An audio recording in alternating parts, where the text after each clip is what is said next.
होती है यानी स्थल प्लस आकृतियां।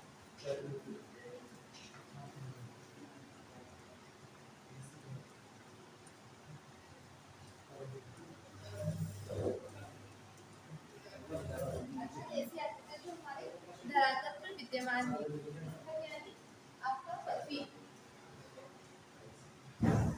और आकृति यानी आपका आकृतियां। पृथ्वी पे जो विद्यमान जितनी भी आकृतियां हैं उसमें जो सामग्री पर आकृतियां होती हैं, इसके लिए एक शब्द है टोपोग्राफर। बड़ा आकृतियों के लिए सामग्री से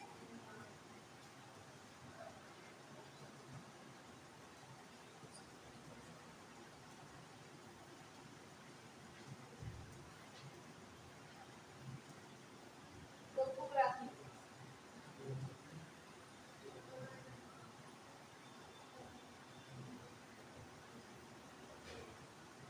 टोपोग्राफी शब्द का अध्ययन हम किस तरह करते हैं बताइए। इसका मतलब है टोपोग्राफी।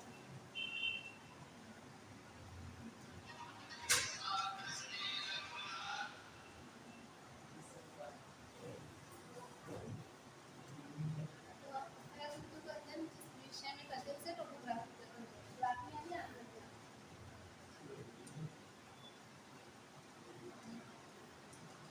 किसी प्रकार की आकृतियां हमारे धरातल की मुख्य रूप से 3 प्रकार की आकृतियां पाई जाती हैं। एक पर्वत, फर्स्ट आकृति पठार, दूसरा आकृति मैदान।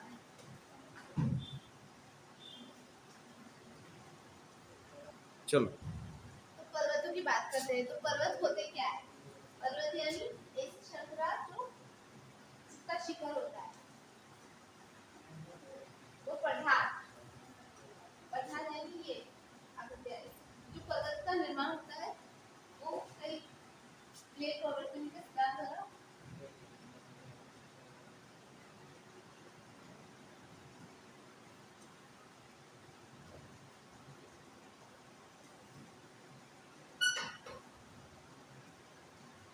उन पर्वतों के अक्षय व निक्षेपण, पर्वतों के अक्षय व निक्षेपण तथा निक्षेपण, अक्षेपण तथा निक्षेपण के कारण आपके पठारों का निर्माण होता है। तो अक्षेपण का मतलब होता है टूटना, पर्वत का निर्माण।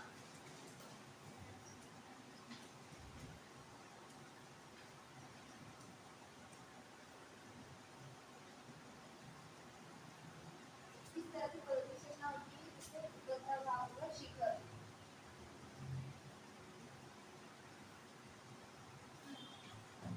तो इनके द्वारा आपके पठार का निर्माण होता है, इसलिए आप सेकेंड आकृति की पठार।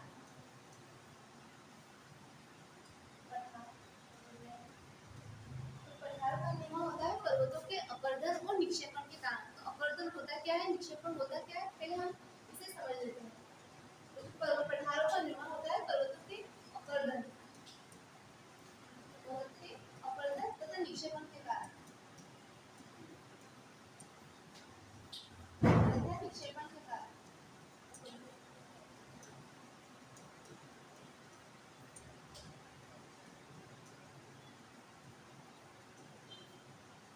सामान्य रूप से अपर्दन को हम इस तरह से समझ सकते हैं कि किसी कारणवश, जैसे भौतिक कारण या रासायनिक कारण, पानी, जल, वर्षा जल या रसायन कारण से।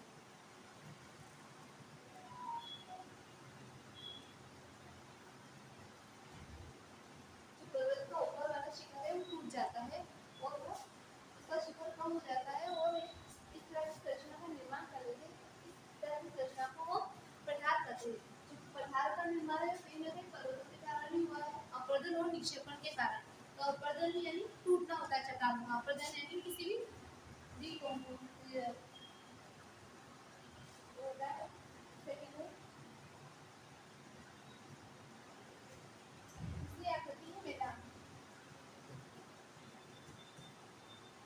मैदान वाला भाग होता है, समतल वाला भाग होता है, जहाँ हम देते हैं और सभी देते हैं। और इसका जो निर्माण होता है मुख्य रूप से नदियों द्वारा, जो बहाव के द्वारा लाई गई मिट्टियाँ होती है, नदियों द्वारा लाई गई मिट्टियों के कारण।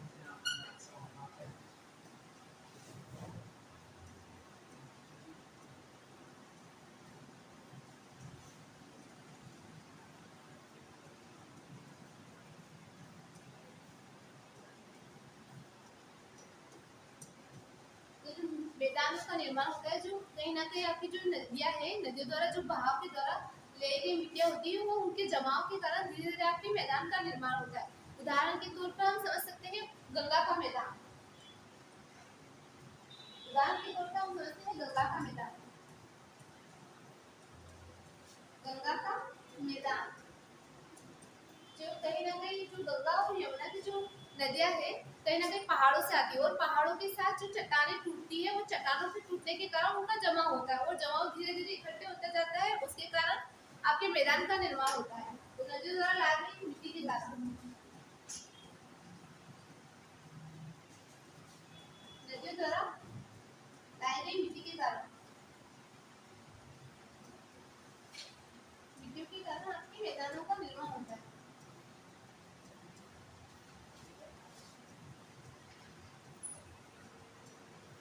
मैदानों का निर्माण होता है।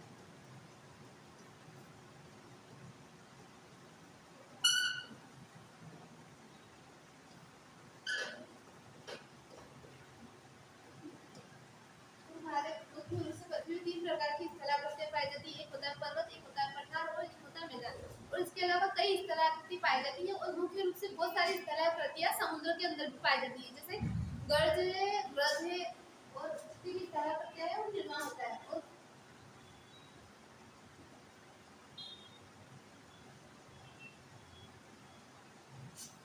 हम एक एक स्थलाकृति के बारे में समझते हैं। पहले हम लिविंग कर लेते हैं।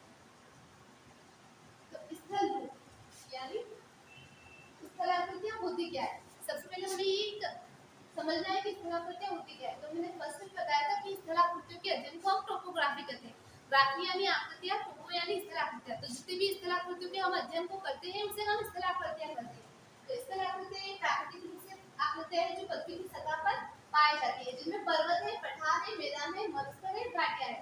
तो मुख्य रूप से इस चैप्टर में हम पर्वत के बारे में पढ़ाएंगे, पठार के बारे में पढ़ेंगे, मैदान के बारे में पढ़ेंगे, घाटियों का निर्माण किस तरह से होता है, मरुस्थल का निर्माण किस तरह से होता है, इस बारे में पढ़ेंगे। तो पर्वत का निर्माण हम मुख्य रूप से प्लेट प्रवृत्ति के सिद्धांत द्वारा समझ सकते हैं।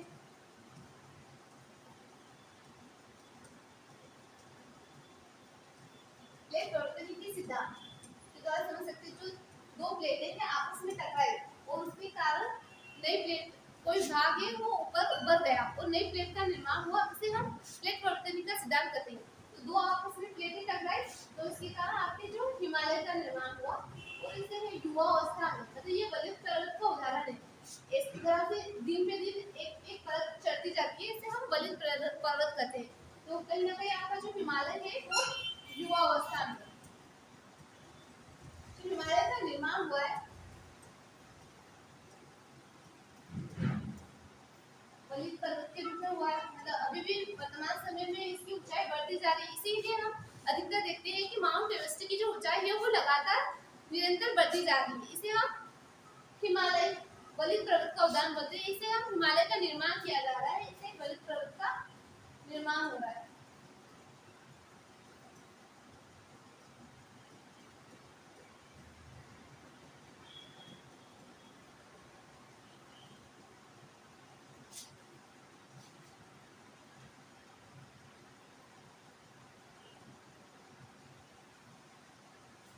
पृथ्वी की आकृतियां पाई जाती है, पर्वत पाया जाते हैं, पठार पाए जाते हैं, मैदान पाए जाते हैं। और जो पठार होते हैं वो कहीं ना कहीं पर्वतों द्वारा ही होते हैं। जो अपर्दन और निक्षेपण की प्रक्रिया द्वारा होती है। जो पर्वत है ऊपर का भाग टूट जाता है, वो कहीं ना कहीं यही पठार का निर्माण करते हैं। और पठार और जो नदियों द्वारा लाई गई मिट्टी है, उनके जो जमाव के कारण है आपके मैदानों का निर्माण होता है। तो इस प्रक्रिया को हम इस तरह से सभी स्थलाकृतियों का निर्माण होता है, सभी स्थलाकृतियां विकसित होती है। इसे वो हम पढ़ेंगे।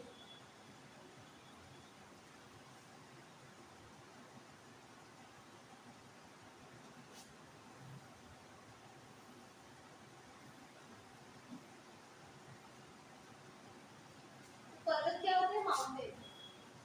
तो माउंटेन इस तरह की आकृति होती है जिसका शिखर जो अपेक्षाकृत बड़ा होता है। उदाहरण के तौर पर हम समझ सकते हैं हिमालय पर्वत, जिसका शिखर होता है। उदाहरण के तौर पर जो हिमालय पर्वत है उसका उदाहरण हम ले सकते हैं, जो कि अभी भी युवा अवस्था में, अभी भी इसका विकास जारी है।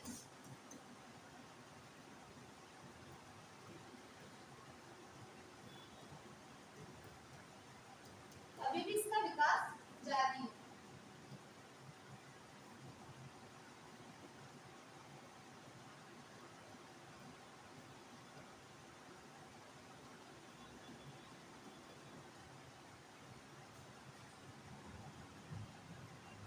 ऊंचाई वाली स्थलतियां बर्फ से ढके पहाड़ जैसे हिमालय, कठिन जीवन लेकिन पानी का मुख्य स्रोत है। तो आपके कहीं ना कहीं जो पानी का जो मुख्य स्रोत है वो पर्वतीय, क्योंकि पर्वतों में बर्फ पाई जाती है। और कहीं ना कहीं आपकी बरसात में का संभव नहीं है कि बरसात में इतना पानी आए कि आपकी नदियों का निर्माण हो सके। कहीं ना कहीं जो ध्रुव पे रखी होती बर्फ वो पिघलती है, उसी के कारण आपकी जो नदियां है उसका बहाव अधिक होता है। तो हम सामान्य रूप से एक घटना देखते हैं कि जो गर्मियों के टाइम में होती है, जो गंगा और यमुना नदी है, इनमें अधिक पानी का बहाव होता है। क्यों होता है? क्योंकि गर्मियों में जो बर्फ रहती है वो पिघलती है, और बर्फ पिघलने के कारण जो पानी का बहाव होता है वो अधिक होता है। इसी के कारण पानी का बहाव अधिक होता है। और जो बरसात के पानी का जो नदियां निर्भर करती है वो सामान्य रूप से दक्षिण की जो प्रायद्वीपीय महाद्वीपीय जो नदियां है वो बरसात के पानी पर निर्भर करती है। परंतु जो हिमालय के क्षेत्र से जितनी भी नदियां निकलती है वो कहीं ना कहीं जो ग्लेशियर होता है, ग्लेशियर गर्मी के दिनों में वो पिघलता है, और पिघलने के कारण आपकी नदियों का निर्माण होता है। तो पर्वत के कितने प्रकार होते हैं? एक होता है बलिष्ठ पर्वत, पर्वत माउंटेन के प्रकार, पर्वत के प्रकार। तो पर्वत के कितने प्रकार है? मुख्य रूप से 3 प्रकार है। एक है बलिष्ठ पर्वत, बलिष्ठ पर्वत, एक है ब्लॉक पर्वत,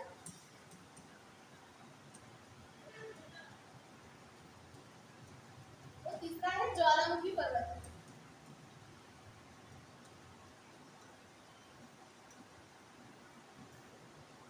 तो बलिष्ठ पर्वत क्या होता है?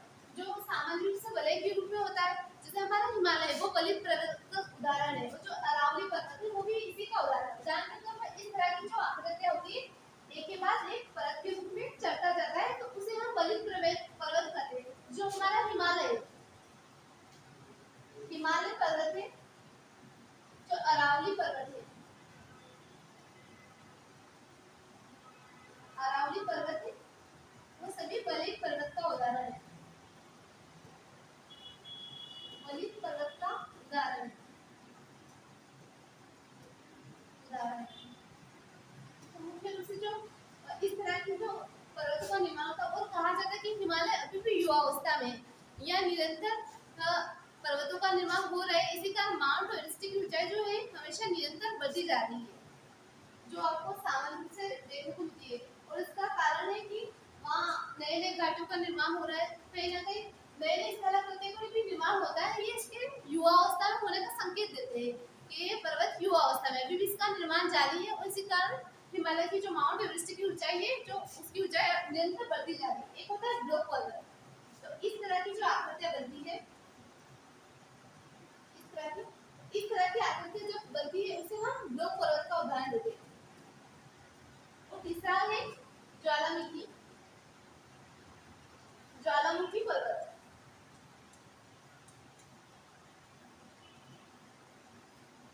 तीसरा पर्वत है ज्वालामुखी पर्वत। उदाहरण के तौर पे हम समझ सकते हैं कि जो ज्वालामुखी की घटना होती है उसके कारण जो पर्वत का निर्माण हुआ उसे ज्वालामुखी पर्वत कहते हैं। तो ज्वालामुखी या वोल्केनो की जो घटना है उसके कारण जो पर्वत का निर्माण हुआ है वोल्केनो की घटना द्वारा, ज्वालामुखी की घटना के कारण, घटना के कारण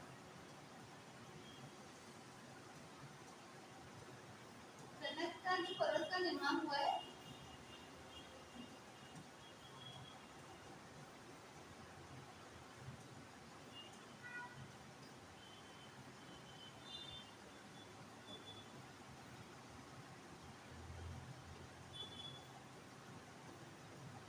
उसे हम ज्वालामुखी पर्वत कहते हैं। तो ज्वालामुखी पर्वत का अपना एक महत्व कहीं द्वारा आपके खनिज संसाधन अधिक मात्रा में पाया जाएगी, क्योंकि ज्वालामुखी फटता है तो जो पृथ्वी के अंदर जो मैग्मा होता है, मैग्मा में जो पृथ्वी के अंदर जो धातुएं पाई जाती है वो भी कहीं बाहर निकलती है, तो इसके कारण आपके मैग्मा में खनिज संसाधन अधिक मात्रा में प्राप्त होंगे। मैग्मा से खनिज संसाधन प्राप्त होंगे, संसाधन अधिक मात्रा में मिलेंगे।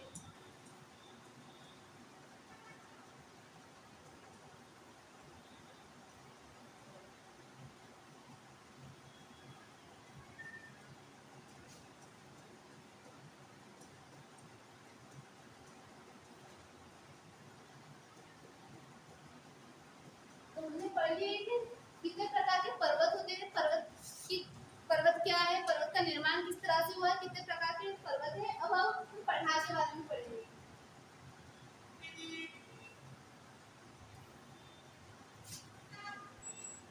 जो पठार का निर्माण होता है वो एक होता है, दो तरह के शब्द होते हैं, एक होता है अपर्दन और एक होता है निक्षेपण। तो अपर्दन और निक्षेपण तथा निक्षेपण।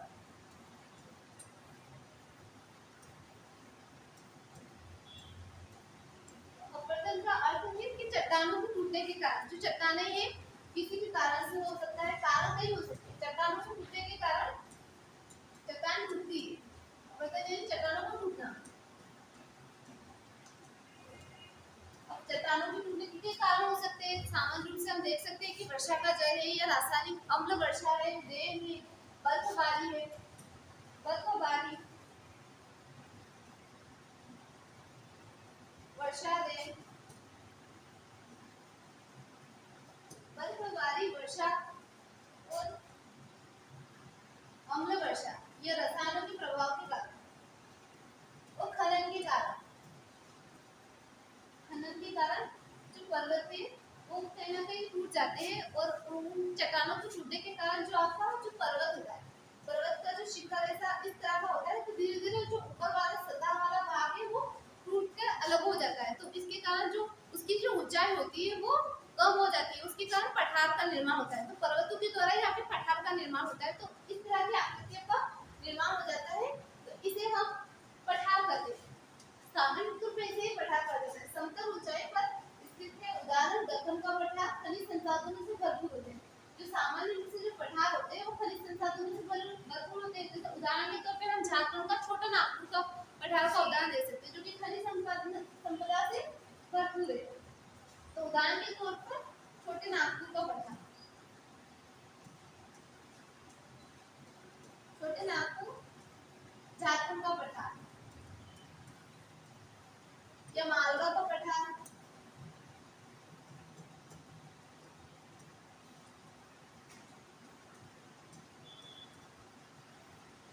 आपके जो छोटा नागपुर का पठार है कहीं ना कहीं खनिज संपदा से भरपूर है, और सबसे जो अधिक यूरेनियम पाया जाता है वो भारत में पाया जाता है, विश्व का। और मालवा का पठार यहाँ भी खनिज संपदा से भरपूर है, तांबा अधिक मात्रा में पाया जाता है। पन्ना के पठार में आपको हीरा अधिक मात्रा में पाया जाता है। का इसका आंसर दीजिए कि मालवा की सबसे ऊंची चोटी कौन सी है, इसका आंसर आप कमेंट सेक्शन में दीजिए।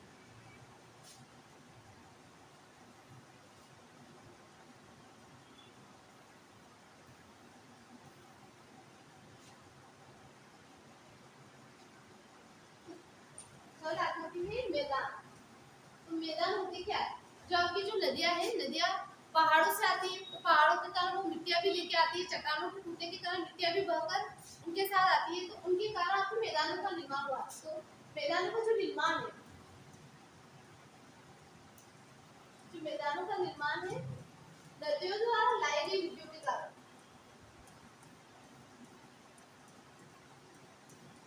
नदियों द्वारा लाई गई मिट्टियों के कारण।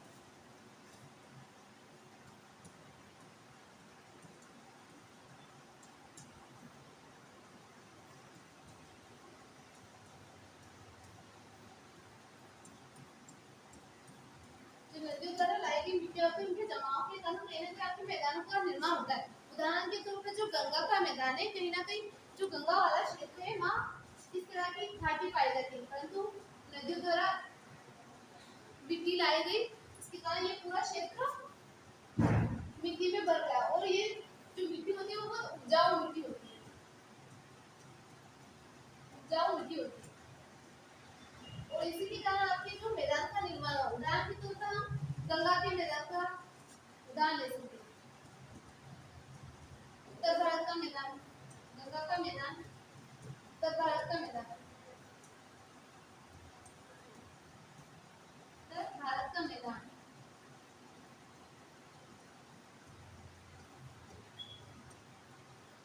जो उत्तर भारत का मैदान है उसका निर्माण किस तरह से हुआ है? जो गंगा है उसकी जो सहायक नदी है उसके द्वारा जो लाई गई मिट्टियां है उनके जमाव के कारण धीरे धीरे आपके गंगा के मैदान का निर्माण हुआ है। धीरे धीरे मिट्टियां आती गई और धीरे धीरे जो स्थान है वो बढ़ता गया। और इससे क्या होगा, क्या क्या फायदे हो सकते हैं आपको मैदान के? क्योंकि हमें ना पढ़ना इस तरह से है कि आपकी सोच विकसित हो सके, ना कि इस तरह से कि सिर्फ बुक कंप्लीट करनी है। तो क्या क्या क्वेश्चन बन सकते हैं, क्या क्या नहीं बन सकते, इसके बारे में अच्छे से समझेंगे। तो मैदानों के क्या क्या फायदे हो सकते हैं ये भी हम समझ लेते हैं। तो मनुष्य के लिए मैदानों के क्या क्या फायदे हो सकते हैं? आपके दृष्टिकोण में मैदानों के क्या क्या फायदे हो सकते हैं? मैदानों के फायदे,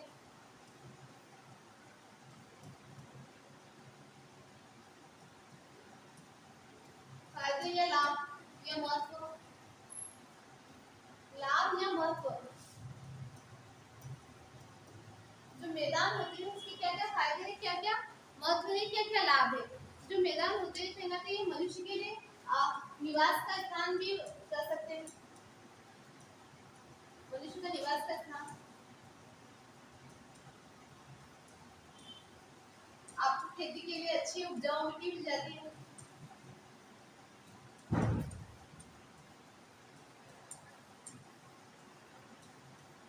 तो खेती के लिए आपको उपजाऊ मिट्टी,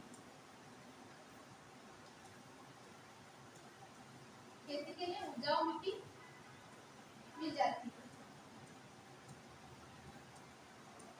तो कहीं ना कहीं आपको बस्तियों का विकास, गंगा की नहर सबसे प्रसिद्ध है समतल वो उपजाऊ भूमि। तो आपके पास उपजाऊ मिट्टी होती है। जो गंगा के मैदान है वहाँ जलोढ़ मिट्टी पाई जाती है और जलोढ़ मिट्टी बहुत उपजाऊ मिट्टी होती है जहाँ धान की खेती की जाती है। इसी के कारण वहाँ अधिक मात्रा में कृषि की जाती है, कृषि के लिए उपयोगी है इसका महत्व। मैदानों का कृषि का बहुत महत्व है, कृषि के लिए महत्व।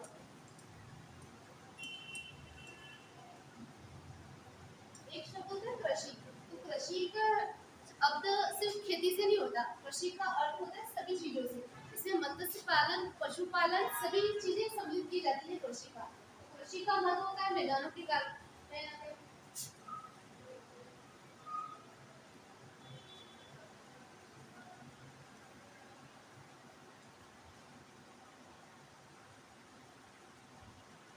तो ये है मरुस्थल। तो मरुस्थल होते क्या है? तो ऐसे स्थान जहाँ सूखा पाया जाता है, जहाँ रेत के का क्षेत्र पाया जाता है, उसे हम मरुस्थल कहते हैं। बहुत कम वर्षा और जल स्रोत पाए जाते हैं।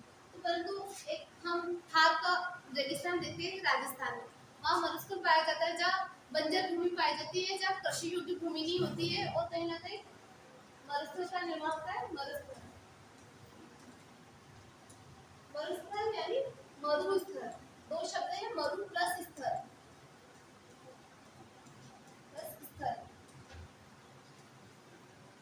मरु प्लस स्थल दो शब्द से मिलकर बना है। तो मरु का अर्थ होता है जहाँ शुष्क मिट्टी पाई जाती है, जहाँ कृषि नहीं कर सकते, उपजाऊ मिट्टी नहीं पाई जाती है, सूखा पाया जाता है, ऐसे स्थान को हम मरुस्थल कहते हैं।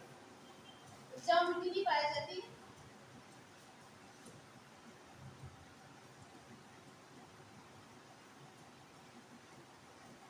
उपजाऊ मिट्टी नहीं पाई जाती है, उसके अलावा जहाँ कृषि नहीं की जा सकती उस स्थान को हम मरुस्थल कहते हैं। अब ऐसा जरूरी नहीं है कि जो गर्म स्थान है वही मरुस्थल हो। उदाहरण के तौर पर लद्दाख का जो मरुस्थल है वो गर्म स्थान पे नहीं हो, वो ठंडा स्थान है, पर वहाँ भी रेगिस्तान पाया जाता है, लद्दाख का रेगिस्तान।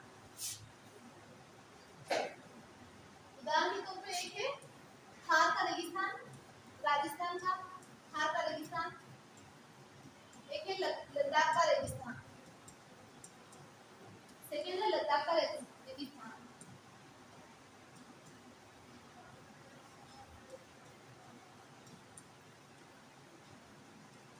तो ये है आपके शुष्क रेगिस्तान का उदाहरण है। और ये शीत रेगिस्तान है। लद्दाख जो स्थान है वो ऊंचाई पे होने के कारण यहाँ अधिक ठंड पाई जाती है, परंतु जो लद्दाख का रेगिस्तान है वहाँ भी कृषि नहीं की जाती है।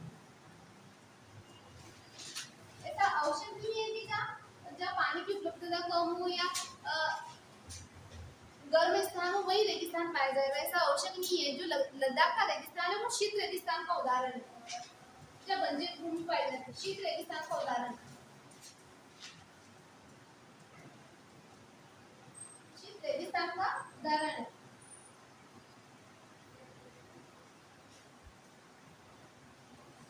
यहाँ बंजर भूमि पाई जाती है, कृषि की भूमि नहीं पाई जाती।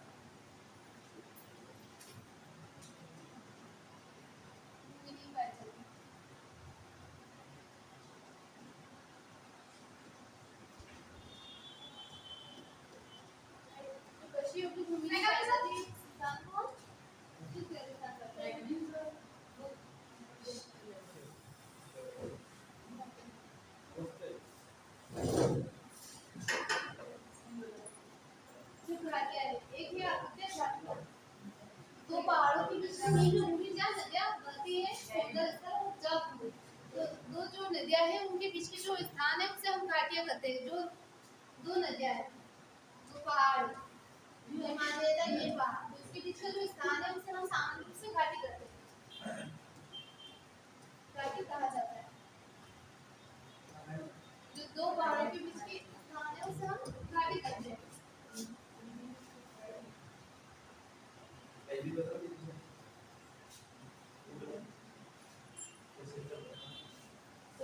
तो हमारा क्वेश्चन उठता है किस तरह हमने सब पढ़ लिया किस तरह कृति कितने प्रकार की होती है, सबके बारे में हमने पर्वत पठार मैदान मरुस्थल का निर्माण किस तरह हुआ इसके हम पढ़ लिया। परंतु इसका स्थलाकृति का महत्व भी होता है, क्या महत्व होता है इसके बारे में समझेंगे। स्थलाकृति का क्या महत्व हो सकता है? देखो, एक तो स्थलाकृति होगी तो आपको खनिज संसाधन अधिक मात्रा में मिलेगी। जैसे पठार है वहाँ आपको खनिज संसाधन अधिक मात्रा में उपलब्ध होंगे। जीवन जलवायु और संसाधनों में योगदान होगा और लोगों के लिए पर्यटन का भी तो कार्य करेगी। जैसे हिमालय का, हिमालय में लोग अधिकतर क्यों जाते हैं? पर्यटन, सुंदर दृश्यों को देखने के लिए।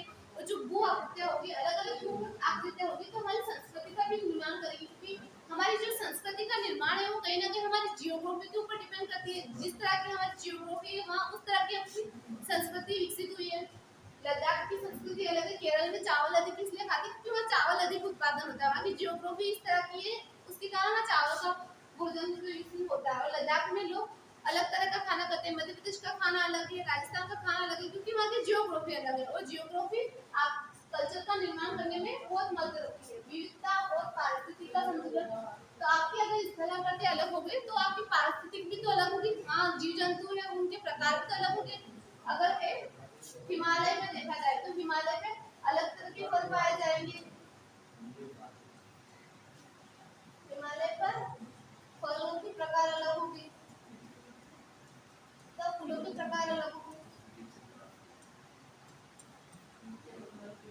प्रकार डिफरेंट होंगे।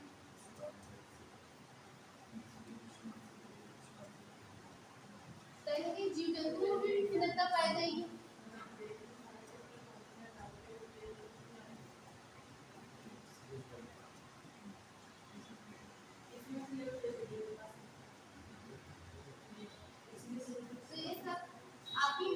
का निर्माण करें, पारिस्थितिक का निर्माण करें, तो ये कहीं ना कहीं पर्यटन का भी कार्य करते हैं। जहाँ जीव जंतु अधिक होंगे, जब वो आकृतियां अलग अलग तरह की होगी, वहाँ लोग अधिक पर्यटन करेंगे और जिससे देश को आर्थिक आय प्राप्त होगी, देश को पैसे प्राप्त होंगे और कहीं ना कहीं आर्थिक संपदा के लिए आपकी स्थलाकृतियां बहुत महत्वपूर्ण है।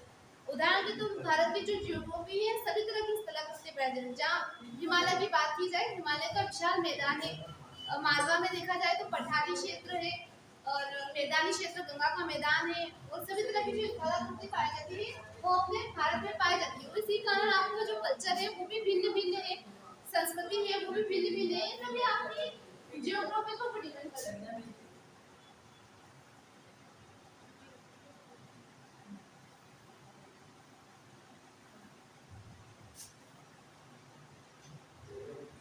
तो हमारे कुछ क्वेश्चन है, आप इनको सवाल कमेंट सेक्शन में दीजिए।